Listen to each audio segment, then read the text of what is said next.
Grabe ang lamig dito sa may Helsinki sa Finland. Less than 10 degrees, sabi nga ni Google.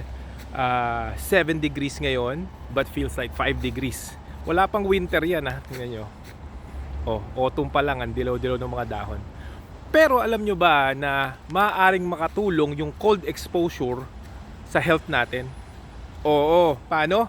Well, may mga pag-aaral kasi na ina-activate daw nung lamig yung brown fat natin, yung healthy kind of fat. Tapos nakakatulong din siya sa blood sugar control kasi ini-increase niya yung insulin sensitivity ng katawan natin.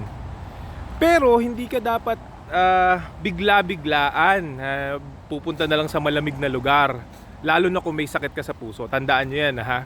So, the next time na pupunta ka sa isang malamig na lugar or sobrang taas nung aircon mo sa bahay, wag mo lang isipin na giniginaw ka.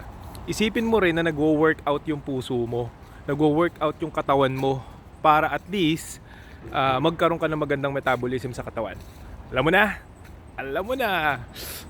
Lamig!